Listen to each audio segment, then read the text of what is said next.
খারাপ তৃণমূল চলে গেছে, ভালো তৃণমূল গদিতে বসেছে। অভয়ার বিচার যেখানে ছিল সেখানেই দাঁড়িয়ে আছে। 2 বছরে কোনো পরিবর্তন হয়নি। যিনি প্রধান দায়ী এর জন্য মমতা ব্যানার্জি, তাকে আজ পর্যন্ত সিবিআই একটা নোটিশ ধরিয়েছে। আর যতদিন বিজেপি আরএসএস ক্ষমতায় থাকবে, নারীদের অবস্থা যেখানে ছিল সেখানেই থাকবে। আমরা যে প্রথম থেকে বলে আসছি যে এটা সেটিং ছিল এবং বিজেপি যে তৃণমূলকে বাঁচানোর চেষ্টা করছিল, সেটা কিন্তু একবারে দিনের আলোর মতো পরিষ্কার হয়ে গেছে। এবং যখন অভয়াকাণ্ড ঘটে তখন পরিষ্কার নাগপুর থেকে মনমোহনের ইনস্ট্রাকশন ছিল তৃণমূল সরকারকে যেন এইভাবে হেনস্থা না করা হয়, সেটা যেন দেখে এখানকার বিজেপি নেতৃত্ব। ক্ষমতা চলে যাওয়ার পরে তৃণমূলের সমস্ত এমপি বিধায়কদের বিজেপির কাছে পাঠিয়ে দিয়েছে। একটাই শর্ত, যে অভিষেক ব্যানার্জিকে বাঁচাতে হবে, মমতা ব্যানার্জিকে বাঁচাতে হবে। কি বলবো, তোলাবাজ গেছে, সনাতনী এসছে। অভয়ার বিচারের দাবি এখনো স্থিমিত হয়ে যায়নি। যাহাই বিজেপি তাহাই তৃণমূল, যাহাই তৃণমূল তাহাই বিজেপি। অভয়ারা বিচার পাবে না, আমরা তাও রাস্তা ছাড়ছি না যতদিন না সুবিচার পাওয়া যায়। ব্যাস। 14ই আগস্ট রাতে যারা হাসপাতালে ভাঙচুর করেছিল তাদেরকে সিবিআই ডেকেছে, অ্যারেস্ট করেছে, করেনি। অভয়ের মা বিচারের আশায় তো বিজেপি জয়েন করেছে, তো সেক্ষেত্রে কি বলবেন? বিজেপির বিধায়ক হয়েছেন শ্রীমতী রত্না দেবনাথ কাকিমা, অভয়ার মা হেরে গেছেন। যারা ওই হাসপাতালের সঙ্গে যুক্ত ছিল, রাতের বেলায় অভয়ার সঙ্গে ছিল যারা, তাদেরকে সিবিআই ডেকেছে, ডাকেনি। তা মুখ্যমন্ত্রী তার বোনের বিচারের জন্য কি করছেন? কিছুদিন আগে যে রাজ্য সরকার ছিল তারাও চায়নি এবং কেন্দ্রও চায়নি যে প্রকৃত অপরাধীরা ধরা পড়ুক। মানুষকে ঠকালে মমতা ব্যানার্জিরও যা হাল হয়েছে, আপনাদেরও তাই হাল হবে। হ্যাঁ, 24 মাস তো হয়ে গেল, বিচার তো পাওয়া গেল না। সরকার পরিবর্তন হলো, কি বলবো, তোলাবাজ গেছে, সনাতনী এসছে।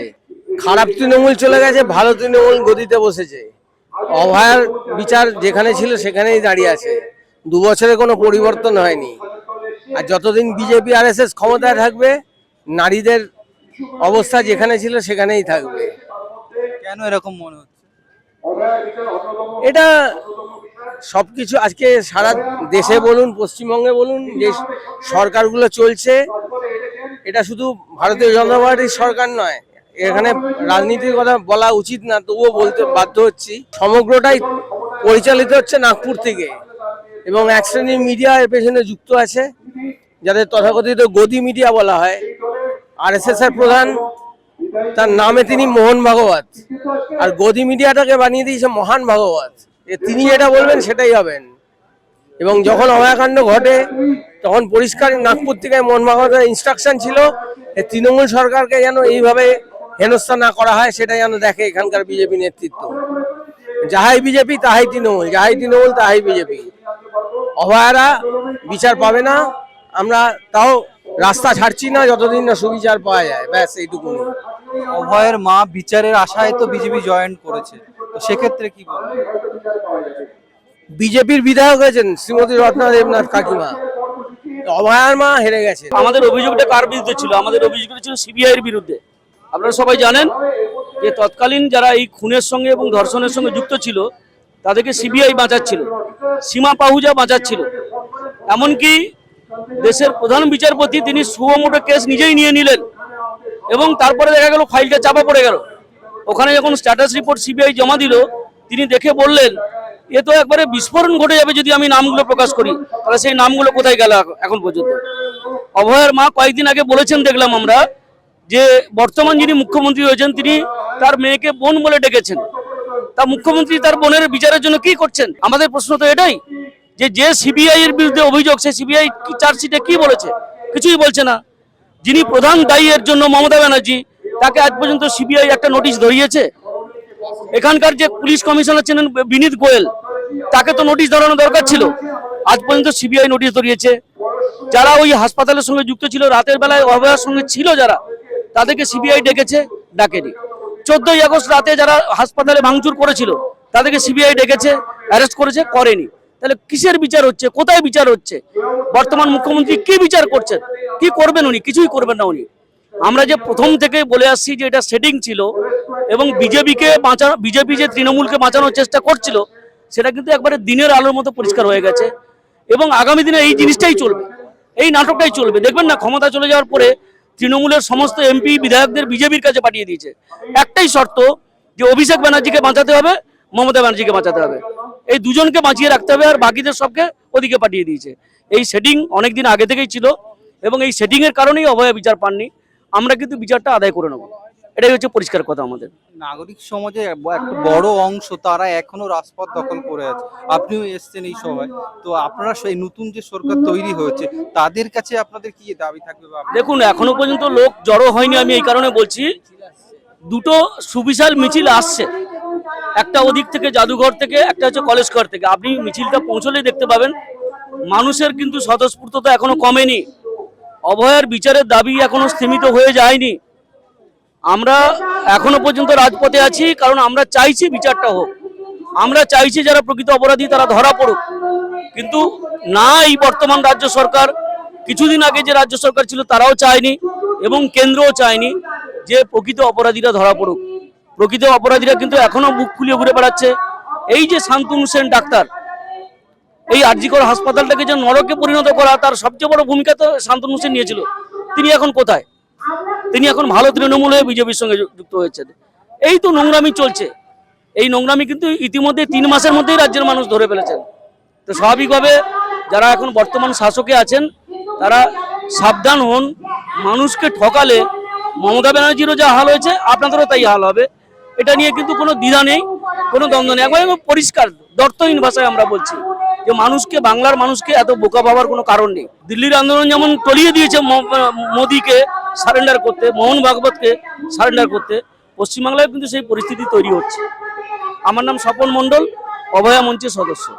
পশ্চিমবঙ্গের গদি মিডিয়া, আমি চ্যানেলের নাম করেই বলছি, এবিপি আনন্দ, আজকে সকালে ঘটা করে দেখাচ্ছে আরজিকর হসপিটাল যিনি নিজের হাতে করে ধ্বংস করেছেন, এমনকি নিট পরীক্ষায় না বসে তার মেয়ে আরজিকর আজকে মেডিকেল পড়ছে, ডক্টর শান্তনু সেন, তিনি আজকে সকালে অভয়ার মূর্তি যেটা আছে আরজিকর হাসপাতালে, সেখানে সেই অভয়ার মূর্তিতে মালা দিচ্ছেন।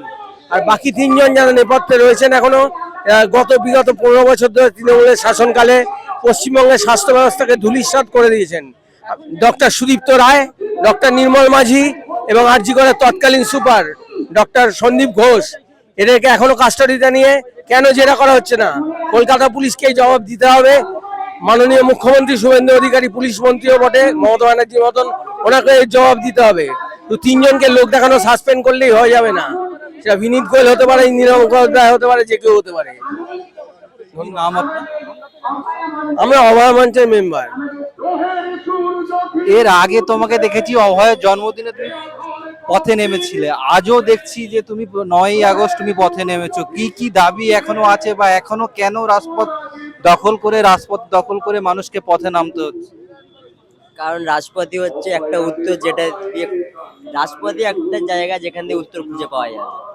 কারণ এমনিতে সরকার শুনছে না, অভয়ার মা এমএলএ হয়ে গেছে, এমএলএও শুনছে না। অভয়ার মা এমএলএ হয়ে গেল, কিন্তু এমএলএর কথা সরকারও শুনছে না। আর উনি এই কারণে হয়তো রাজনীতিতে গিয়েছিলেন, তাই না, যে অভয়ের বিচারটা পাবে। ঠিক আছে, উনি গিয়েছেন, একটা মা হিসাবে তার বিচার আমরা করবো না, করতেও যাবো না, করা উচিতও না, ঠিক আছে।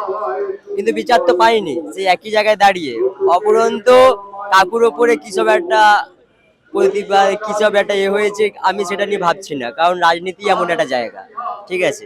কিন্তু বিচারটা কি, যে জন্য পশ্চিমবঙ্গের রাজনীতি বদলে গেল, পুরো পশ্চিমবঙ্গ একটা রাত জেগে গেল। কিন্তু এখনো দাঁড়িয়ে 3 মাস হয়ে গেলে এখনো আমরা একটা অভয়ের জন্যই যে অভয়ের যে প্রতিবাদ শুরু করেছিলাম, এখন এই 3 মাসে কতগুলো অভয়া হয়ে গেল। এই উত্তরগুলো কে দেবে? সরকারের প্রধান মৌলিক কর্তব্য কি? সরকারের প্রধান মৌলিক কর্তব্য হচ্ছে সুস্থ পরিবেশ, তাই না? কিন্তু এখন কোথায়? সরকারকে নিজের মৌলিক যে কাজ সেগুলো করতেই হবে। দেখুন না, আমরা এখানে প্রতিবাদ করছি রাজপথে, কলকাতার বুকে আমরা এখন করছি, কিন্তু আমাদের দাঁড়িয়ে করতে হবে। কারণ কি, সরকার কি ভয় পাচ্ছে? তাহলে ভয় পেয়ে লাভ নেই। আমাদের যদি এমনিই করা, তাহলে এইবারে হয়তো আমরা মেট্রো চ্যানেলে গিয়ে বসে যাবো, আর কি করা যাবে? আন্দোলন দেখতে চাইছে, তাহলে আমরা যদি এইখানেও করতে পারি, আমাদের যদি মনে হয় যে এটা যদি বলে যে আমরা যদি মেট্রো চ্যানেলে গিয়ে বসে যাবো, তাহলে আমরা বসেও যেতে পারি। নতুন সরকার তারা আসার পরে নতুন কিছু পদক্ষেপ তো নিয়েছে। কি নিয়েছে? কতগুলো প্রশ্ন রয়েছে, এখনো পর্যন্ত একটা উত্তর বের করেছে? কোনো উত্তর বের করতে পারিনি। আপনি এমন একটা কাজ করুন, বলুন যেটা সরকার, এই নতুন সরকার এসে ওই কাজটা ওখান থেকে এগিয়ে নিয়ে গেছে, কোনো জায়গায় কোনো প্রশ্নের উত্তর খোঁজেনি, সে জানেই না, তাহলে কি করা হবে? দেখুন রাজপথে আমরা এসেছি লড়ার জন্যে, ঠিক আছে, আমরা লড়েই যাবো যতদিন না ন্যায় বিচার হচ্ছে, কিছু করার নেই, আমরা রাজপথেই থাকবো।